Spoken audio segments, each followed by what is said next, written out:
Political party के लिए नहीं, हम सब साथ मिलकर उन मुद्दों के लिए यूथ साथ दिखाएंगे कि हम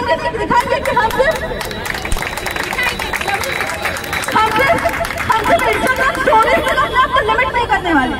हम साथ आके दिखाने वाले कि हम भी कुछ चेंज ला सकते हैं। जो भी बुरे काम हम देखते हैं और स्टोरी डाल के चुप हो जाते हैं, हम वहां तक चुप नहीं बैठने वाले। तो आप सब उस पेज का सहयोग करना, उसका सबके साथ जुड़ना। हाँ, तो वो आपको अनाउंसमेंट में करने वाली थी और इंस्टाग्राम और व्हाट्सएप ग्रुप में मैं भेज दूंगी वो सबको।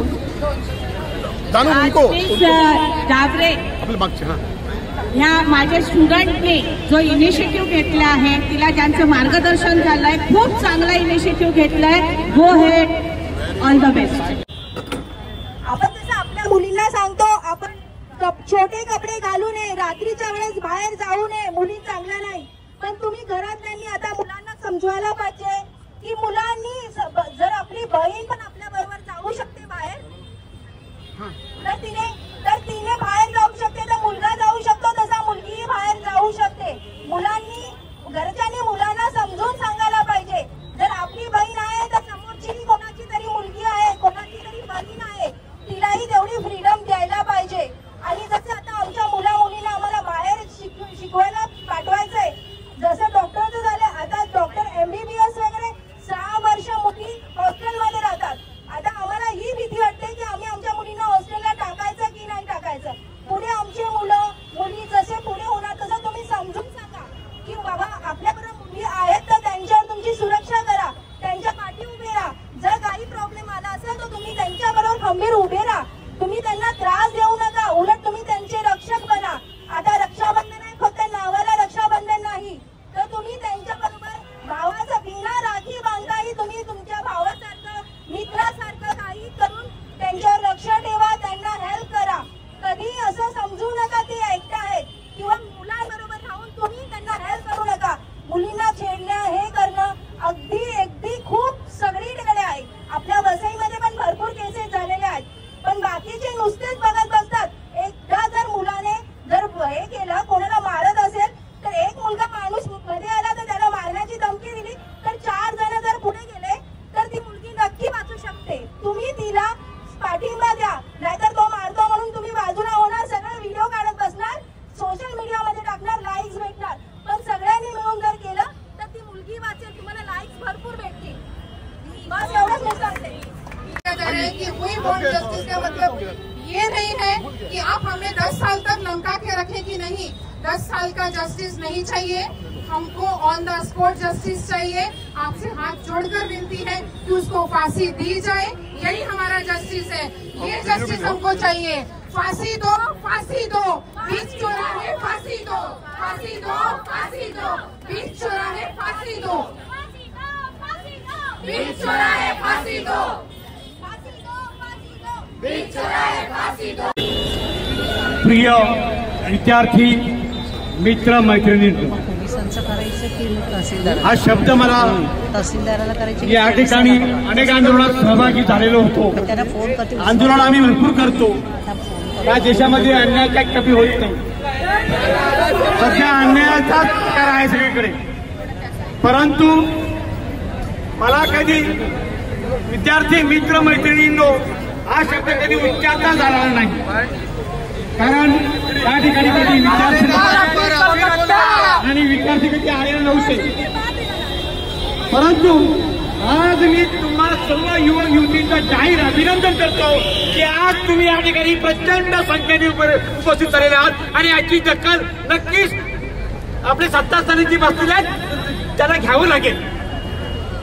कारण असं आहे की ज्या देशामध्ये तरुण क्रांतीसाठी उतरतो त्या देशामध्ये क्रांती होते।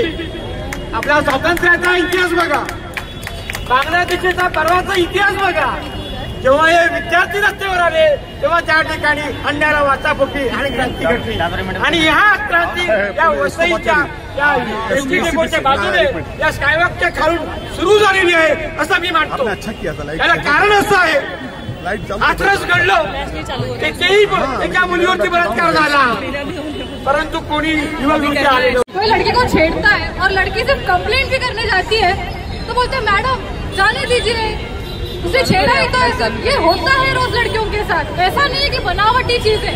हर एक लड़की ये सिचुएशन से गुजरी है, हर एक लड़की कंप्लेंट करने जाती है, उसको ये सुनने में आता है मैडम उसका भी घर है, उसका करियर बर्बाद हो जाएगा, आप कंप्लेंट मत करो।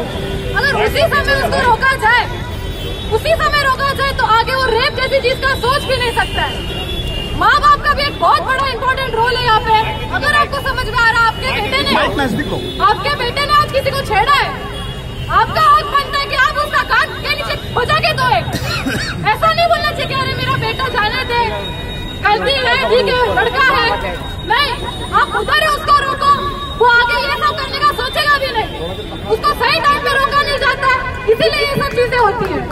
सेल्फ डिफेंस का आप बात करते हो कि लड़कियों को सेल्फ डिफेंस सिखाना चाहिए। 4 आदमी अगर सामने आ जाए, 10 आदमी अगर सामने आ जाए, एक अकेली लड़की क्या करेगी? कितना भी सेल्फ डिफेंस आने दे उसको, कुछ नहीं कर सकती है वो। तो this is not a self defence thing. You should not be saying कि सेल्फ डिफेंस सिखाओ, लड़कियों को स्ट्रॉन्ग बनाओ, मर्दों को सुधारो।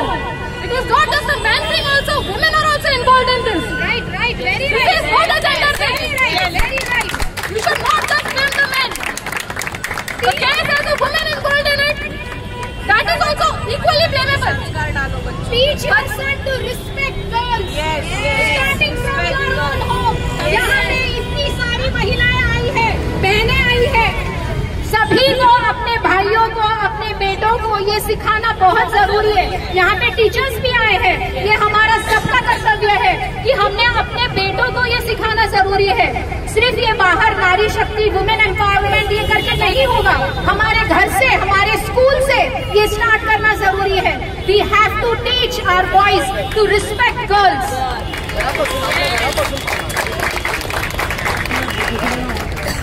आता आपण माया मॅडमला माहिती देऊया थोडं। आज इथे हा जो प्रोटेस्ट ठेवण्यात आला आहे, इथे बहुतेक सगळे विद्यार्थी आहे आणि याच्यात most of the students are my students all. And this is really good initiative, ये बहुत अच्छा इनिशिएटिव है। और सबसे पहले तो जिस डॉक्टर पे अत्याचार हुआ है उसके लिए हमें बहुत खेद है, ऐसी होना ही नहीं चाहिए। और ये ऐसी घटना हमारे भारत में कहीं भी होनी नहीं चाहिए। इसका प्रोटेस्ट सब जगह हो रहा है, पर फायदा क्या? इसमें से कुछ कंक्लूजन निकलना चाहिए। या ऐसा हमेशा होता रहता है, वैसे में भी हुआ है अपने, पर अभी तक वो कैसे चल रहा है? क्यों ऐसा क्यों होता है? महिला आयोग क्या करता है?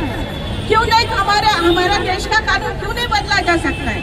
जब कश्मीर के लिए हम वहाँ पे बदला गया तो मैं यही कहना चाहूंगी कि अपने माननीय मोदी जी है उनको कहूँगी कि अपनी महिलाओं के लिए ऐसा कानून बनाइए आप कि हर एक घर की महिला उसको सेफ्टी मिले। और जो भी है जैसा ही ना अभी दावे मैडम ने कहा कि बच्चों को सिखाना चाहिए, बहुत जरूरी बात है। ये बहुत जरूरी बात है कि हर एक लड़के को, हर एक माँ बाप ने सिखाना चाहिए कि जैसी तेरी बहन है वैसे तेरे दोस्त की भी बहन है, उसे भी रिस्पेक्ट करो, उसका सम्मान करो।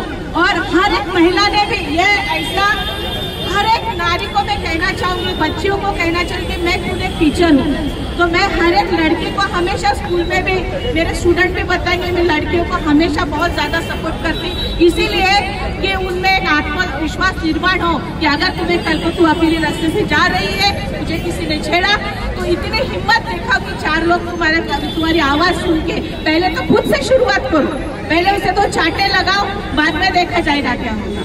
पर ये जो अन्याय हो रहा है, जो हमारे रक्षक है, जो डॉक्टर जो 36 आवर बेचारी काम करके थोड़ा देर रेस्ट करने के, उसे क्या पता था कि कल नेक्स्ट मोमेंट पे उसके साथ क्या होने वाला है? इसके लिए जिम्मेदार कौन है? हमारे समाज की विकृति। कितने ऐसे रिक्शा वाले होते हैं जो लड़कियां सुबह सुबह ऑफिस जाती है या घर जाती है, नाइट शिफ्ट करके जाती है, उनके साथ ये गलत व्यवहार होता है। ये नहीं होना चाहिए, इसके लिए जरूर कुछ न कुछ करना चाहिए। मैं आज के इस प्रोटेस्ट में मेरा पूरा सहयोग है और कुछ लड़कियों के लिए, महिलाओं के लिए मैं महिला आयोग से भी विनती करती हूँ कि ये कड़े से कड़े उपाय इस बार किए जाए और ये जो अन्याय हो रहा है इसे रोका जाए। चाहिए उनको 24 घंटे। क्या वो सामने वाले आदमी ने हमें 24 सेकंड दिए पूछने के लिए, सोचने के लिए? क्या हमारी कंसेंट ली? नहीं। क्या हमसे पूछी? नहीं। लेकिन चला गया, क्या मिला उसे? मजा, उसे आया मजा। और हमें क्या मिलती है? हम सोचते रह जाते हैं उस 1 सेकेंड के इंसिडेंट के बारे में पूरे दिन, और हम कर जाते हैं उसी में कि क्या मैंने कपड़ा बराबर नहीं पहना था, क्या मैंने गलत बात की, क्या मैंने कुछ ऐसा रिएक्शन दिया जिससे उसको लगा कि मैं उसकी तरफ अट्रैक्ट हो रही हूँ। ये सब हम सोचते हैं, लेकिन हमने कभी नहीं सोचा यार मैंने कोई गलती नहीं की है, गलती उसकी थी करके। तो अगर यहाँ पे होते तो मैं उसको चाहता तो ऑब्वियसली हम मारते, क्योंकि अब हम चुप बैठने वालों में से तो नहीं है। लेकिन जैसे सर ने बोला कि हम नेता से क्या क्वेश्चन करते हैं, हमें खुद से क्वेश्चन करना चाहिए। सबसे जरूरी ये चीज है कि हर महिला को वो अधिकार मिलना चाहिए कि अगर उसके सामने कुछ भी हो रहा हो तो सामने पुलिस उसको पूछकर कुछ ना आए। अगर वो तो चमाटा भी मारे या उसकी मर्डर भी करे उस इंसान की, या उसकी प्राइवेट पार्ट काट भी दे, तब भी उसके खिलाफ अरेस्ट करने के लिए पुलिस नहीं आनी चाहिए, क्योंकि जो हमें उस वक्त सही लगता है हम वो करेंगे। पर उसके सामने जब क्या ये चीज पॉलिटिशियन की बेटी के साथ होता, क्या कभी होता? नहीं होता, क्योंकि सामने पता है वो काट के मर जाएगा अगर कुछ होता तो। पॉलिटिशियन वेट नहीं करता पुलिस अरेस्ट के लिए, उसकी बॉडी गार्ड जाती उसके घर पे उसको काटने के लिए। ये सेम चीज हमारे साथ, हमारे पास भी ये अधिकार होना चाहिए कि अगर हमें कुछ हो तो हम ऑन द स्पॉट उसकी निर्णय ले। 24 घंटे की नहीं, जितनी 24 सेकंड की भी उसने हमें मोहलत नहीं दी, उतने ही 24 सेकंड की उसको मोहलत नहीं मिलनी चाहिए सोचने की। क्यों हमारी गवर्नमेंट उनको टाइम दे रही है उनका पक्ष रखने को? क्या पक्ष है? मुझे मन किया, मुझे करना चाहा, क्या कोई पक्ष महिला को नहीं होती है? उसको नहीं मन करता, क्या हम भी शुरू करें फिर करना? हम करें शुरू, ये गलत होगा, है ना? तो ये चीज बहुत जरूरी है महिला सेफ्टी के लिए कि अगर हम हाथ उठाए या हम तलवार उठाए, सामने वाला पूछने नहीं आना चाहिए, क्योंकि सामने वाले को बोलने की कोई अधिकार नहीं है। Thank you. रिस्पेक्ट सबसे पहले होती है। अगर मैं उसकी जगह होती तो सबसे पहले उसके 4 चाटे लगाती और बाद में मैं उसकी जाके पुलिस कंप्लेंट करती। और अगर पुलिस कंप्लेंट नहीं सुनती तो वहाँ पे महिला मोर्चा होती है, वो महिला मोर्चा होके वो बॉस की ऐसी धुलाई करती कि वो कभी भी वो लेडीज को ऐसे पूछने के बारे में सोचना तो क्या, सब कुछ भूल जाएगा। अपनी बीवी को भी देखना वो बहन की जैसे देखना शुरू हो जाएगा।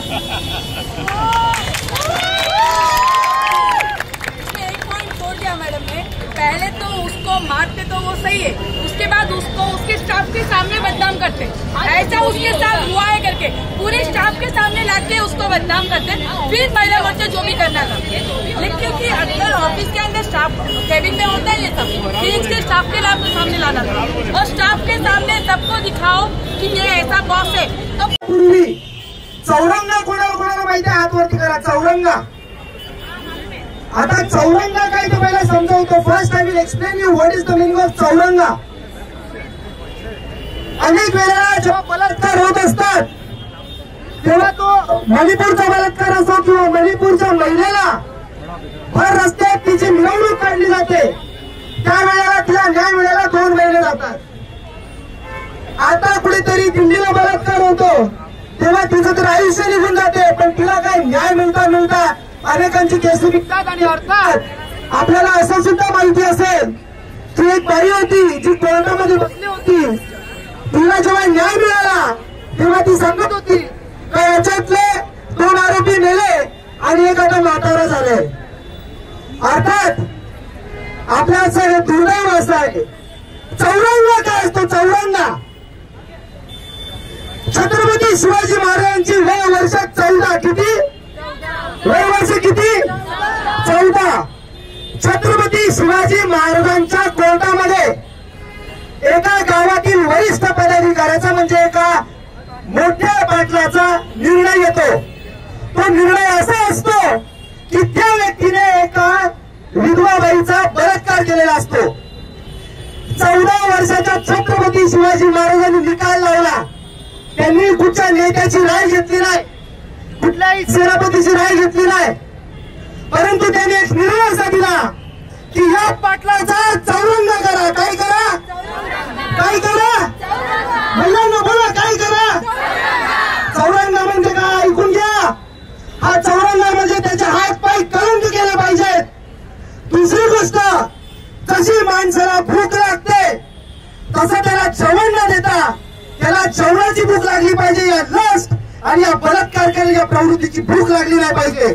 असं करून त्या पाटलाचा चौरंग केला आणि त्याला भर गावामध्ये असं काय ठेवलं की येता जाता माणूस त्याच्याकडे बघत होता. हा न्याय कोणाचा होता? छत्रपती. वय वर्ष किती होती त्यांची? 14 ते 16 वयाच्या गटामध्ये. आज कलकत्ताला बलात्कार महिलांनो, या वसई विरारकरांना आणि या महाराष्ट्रकरांना सांगतो, आपल्याकडे 2 घटना घडल्या. बेलापूरची घटना, अक्षताताईवरती बलात्कार करण्यात आला. जय श्रीताईवरती, यशस्वीताईवरती बलात्कार करण्यात आला. अहो, महाराष्ट्र झोपतो कुठे? कलकत्त्यासाठी तुम्ही उभे राहता, मग महाराष्ट्रात होते तेव्हा आपण जातो कुठे? लक्षात ठेवा, बलात्काराची जात नसते, बलात्काराचा राज्य नसतो आणि बलात्कारी महिला ही कुठली प्रोफेशनल आहे हे नसते. तिच्यावरती घटना झाली तर प्रत्येक युवकांनी बाहेर यायला पाहिजे होतं. आज वसई विरारकरांनी अनेक जणांनी स्टोरी स्टेटस ठेवले आणि किती आपलं चुकतंय. आपलं तुम्ही आम्ही नेत्यांना दोष देतो, तुम्ही आम्ही लोकप्रतिनिधींना दोष देतो. अधिकार काय आपला? आज कुठेतरी दुर्दैव वाटतं युवकांचं आपल्या. अहो, खरंच ताईंचा आभार आहे. आज कुठेतरी जे पेटिशन आहे ते पेटिशन दाखल करताना तुमच्या सोसायटीमध्ये, तुमच्या एरियामध्ये एक कर्तृत्ववान कर्तव्यशील युवक म्हणून वाटचाल करा. भले इकडे 100-200 आपण जमलोय, पण त्याला इंटू 10 मल्टिप्लिकेशन करून आपल्याला हे पेटिशन पुढे घेऊन जायचं. आणि त्याचबरोबर जे मला ऐकत असतील, खरी असतील, त्यांना विनंती करतो की त्यांनी आपापल्याप्रमाणे प्रत्येक प्रशासकीय अधिकाऱ्याला आपली बहिणीसाठी आणि आपल्या आईसाठी एक अशी न्याय व्यवस्था आणण्यासाठी पत्र लिहा. ते खरं असेल तुमचं कर्तृत्व आणि या बलात्कारांसाठी सजा देण्यासाठी असेल तुमचं हे पुढे वाटचाल करणारा मोठा इतिहास रचायची आता फार गरज आहे. खरंच विनंती करतो त्या प्रत्येक आईला वाटचाल करायची आज गरज आहे. मी जे पत्र लिहिते त्या पत्र तुम्ही सुद्धा तेवढ्याच तातडीने लिहायचं आहे. ही भंकस नाही. मी खरंच सांगतो, तुम्हाला ही गोष्ट सिरियसली घ्यावी लागणार. प्रत्येकाने वसई विरार नाही तर अख्ख्या महाराष्ट्रापर्यंत तुमचा संदेश कसा जाईल त्यासाठी वाटचाल करा. हरकत नाही, ही सुरुवात आपण वसईमध्ये करू. म्हणून या युवकाला सांगेल, जागृत राहा, सतर्क राहा.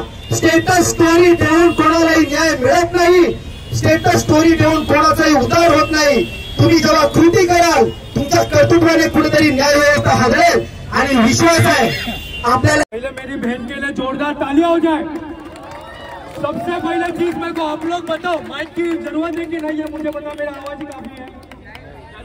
नाला सोपारा में सबसे पहला 2 दिन पहले आवाज उठाने वाला मैं था. छोटे छोटे बच्चों के साथ रेप हो रहा है नाला सोपारा में. ये बात सही है कि गलत है? हम भारत माँ की धरती में रहते और हमारी बहन के साथ बलात्कार होता है. कितनी गलत बात है. आज मुझे हर कोई जब आवाज उठाने का टाइम आता तो पीछे करते. मैंने क्या गुनाह किया? मैं आवाज नहीं उठा सकता बहनों के लिए? नहीं उठा हुए हर जगह से. मैं आप लोग के लिए आया हूँ. मेरी माँ हॉस्पिटल में एडमिट होने के बाद में मेरी बहनों के लिए, मेरी माँ बोली जा, हमारी बहन के लिए आवाज उठा, तू उठा सकता है. मुझे एक चीज बताओ, हर टाइम हम छोटे छोटे बच्चे हैं. मैंने बहुत सारे बच्चों को गुड टच बैड टच सिखाया, ठीक है. उसमें से 10,000 बच्चे नाला सोपारा वसई विरार में मैंने सिखाया हो. आप लोग पता निकाल सकते हो. उसमें से कुछ बच्चे ऐसे निकले कि उनके साथ ये हालत हो चुका है. मैं ओपनली नहीं बात कर सकता हूँ. तो ये आवाज उठाने का काम किसका है? And second thing, her school वाले गुड टच बैड टच के बारे में बताते लेकिन अच्छे से नहीं सिखाते. इसलिए सबसे पहले सब यूथ को आगे आना चाहिए. सेकेंड थिंग, सेफ्टी की बात करते हो, हमें तो पता है गवर्नमेंट भी हमारे साथ नहीं है, ना कोई हमारे साथ होने वाला. कितने लोगों ने पेपर स्प्रे हाथ में रखा है मुझे बताओ? रखा है किसने? वसई विरार में कितने सीसीटीवी कैमरा है मुझे बताओ? है सेफ्टी के लिए कुछ? नाला सोपारा से आप कैपिटल मॉल तक चल के जाओ, एक टॉयलेट तक महिला के लिए नहीं मिलेगा. दूसरी चीज, मैं आप लोग को और एक चीज बताता हूँ, नालासोपारा में हर महीने रेप होता है। अभी आप लोग को क्या पता, इससे बड़ी शर्म क्या है। और आप लोग क्या सब लोग सोए थे? कोलकाता जैसे जगह पे रेप हुआ बहुत बड़ी बात है। ये हमारी बहन के साथ हुए तब जाके आवाज बढ़ा हुआ है। क्या नालासोपारा में रेप नहीं होते? तब आप लोग सो रहे हो। उसे विरार में रेप नहीं होते? हम भारत माँ के धरती के इसमें है तो हमको सबके लिए खड़ा रहना है। ऐसा नहीं हो तो कोलकाता की बहन थी, नहीं खड़े होना है। अब हम सब एक साथ आए और आगे आना है। हम शांत रहे। मैं ये भी बताता हूँ, हमारा आवाज उठाने वाला फिर आगे जाके कोई नहीं होगा। कल मैं बहनों के लिए नहीं, मैं मेरी माँ का एग्जांपल लेता हूँ। कल मेरी माँ के साथ भी हो सकता है। मेरे ओसे विरार में बहुत सारे छोटी छोटी बच्चियां हैं जिसमें हम पढ़ा रहे हैं, लेकिन उनके साथ भी बहुत कुछ हो सकता है। तो सबसे पहला अवेयरनेस करना सबसे ज्यादा जरूरी है। एंड हम भारत माँ की धरती में रहते हैं तो मैं गवर्नमेंट से यही कहना चाहता हूँ कि जो रेप कोलकाता में हुआ, आपको एक चीज तो आपने कोलकाता का मुद्दा उठाया, लेकिन एक सेकंड बस कर, प्रोटेस्ट जो एक लड़की कर रही थी उसके साथ भी तो रेप हुआ। उसका आवाज कौन उठाया किसने? पता ये चीज तो हाथ ऊपर करो मेरे साथ। अभी हम सबको एक साथ हमारी बहनों के लिए, देश की बेटियों के लिए बोलना है, भारत माता की जय, भारत माता की जय। हम सब ऐसे हमेशा आगे रहेंगे। हम सब आपके साथ है, ना कोई पक्ष है ना कोई पार्टी है। हम इंसानियत के लिए आगे और हम सब हमारी बहनों के साथ रहेंगे। जय हिंद, जय भारत।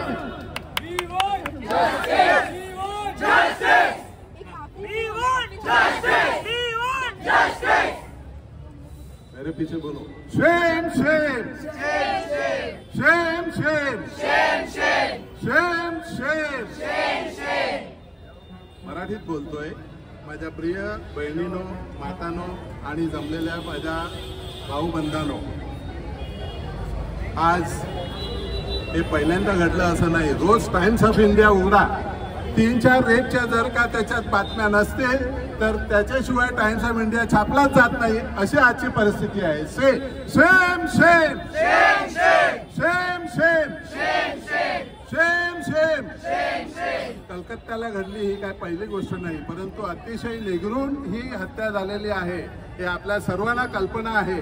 या 4 नवीन तरुणी समोर आल्या, मला अतिशय अभिमान आहे। एक वसई कॅथलिक सभेचा अध्यक्ष या नात्यानं मी तुमचं पहिल्या प्रथम अभिनंदन करतो। We are very proud of you. माझी मीटिंग सोडून माझ्या सर्व सहकार्यांना घेऊन मी इथे आलेलो आहे।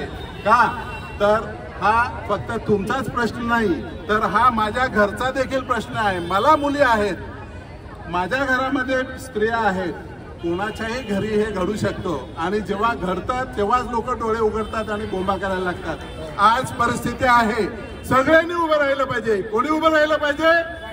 सगळ्यांनी उभं राहिलं पाहिजे। आणि आजच्या तारखेला हे इथे 4 भगिनी जर काही हे करू शकत असतील, जर सर्व वसई एकत्र आली तर आपण काय करू शकू हे लक्षात घ्या।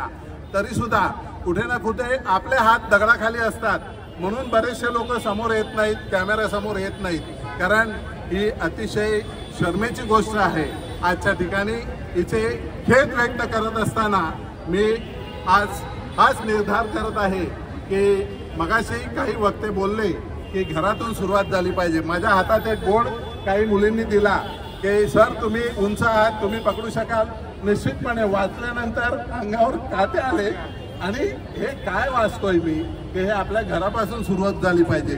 गुड टच बॅड टच याचा अर्थ काय आहे ते सर्वांनाच कळेल, परंतु शोधून घ्या। आणि विशेष म्हणजे आपल्या मुलींना सुशिक्षित करा। विशेष करून मुली सोडा, आपल्या मुलांना सुशिक्षित करण्याची वेळ आलेली आहे। कारण ज्या घरामध्ये संस्कार आहेत तिथे ह्या अशा गोष्टी घडू शकत नाहीत। संस्कार जात चाललेले आहेत आणि त्यातल्या त्यात आज मी इथे सांगेन, ड्रग ॲडिक्शनची जी हे अलीकडे जे स्टॉर्म वाढत आहे त्याला आळा घालता आला पाहिजे। कारण कोणीही सुज्ञ माणूस आपली अक्कल शाबूत असताना अशी कामं करत नाहीत। ड्रगच्या आहारी आपले नवतरुण जात आहेत, त्याच्यावरती सुद्धा लक्ष केंद्रित आज या ठिकाणी करत आहे। आणि आज या ठिकाणी खूप काही बोलता येईल, परंतु या माझ्या लहान भगिनी इथे आलेल्या आहेत, त्यांनी हा पुढाकार घेतला। I am proud of you. अशाच करत राहा, पुढे जाऊन तुमच्याकडून अधिक नेतृत्व यावं। आणि कसं आहे, अलीकडे नेतृत्व करण्यासाठी लोक पुढे यायला बघत नाही। मला काय करतं, मी माय अँड माय फॅमिली, परत बोलतो, मी माय अँड माय फॅमिली, हा असाच प्रकार होत चाललाय। Capsules no, we have to do आपल्याला जर जीवन दिलं आहे तर त्याचा थोडा भाग हा समाजासाठी, सोसायटीसाठी आपण तो दिला पाहिजे आणि केलं पाहिजे. आजच्या तारखेला हे आंदोलन त्यांनी इथे छेडलेलं आहे. हे अधिकाधिक हे ज्यांनी अपराधी आहेत ते त्यांना व्यवस्थित शिक्षा झाल्याशिवाय, आणि या शिक्षेला तर कडोकड शिक्षा झाली पाहिजे. खूप काही तिथे आता आपण पार्लमेंटमध्ये काही हे घेत आहोत, निर्णय घेत आहोत, परंतु ते तडीत जात नाहीत. अशा सगळ्या या प्रकाराला निगरून शिक्षा झाली पाहिजे, हेच मी आज इथे व्यक्त करतो. आणि पुन्हा एकदा जय हिंद, जय हिंद, जय वसई. एक दिन नहीं, हर दिन हम होंगे कामयाब, हम होंगे कामयाब, हम होंगे कामयाब. हर एक दिन हमें है विश्वास, पूरा है विश्वास, हम होंगे कामयाब. हर दिन हम होंगे कामयाब, हम होंगे कामयाब, हम होंगे कामयाब. एक दिन मन में है विश्वास,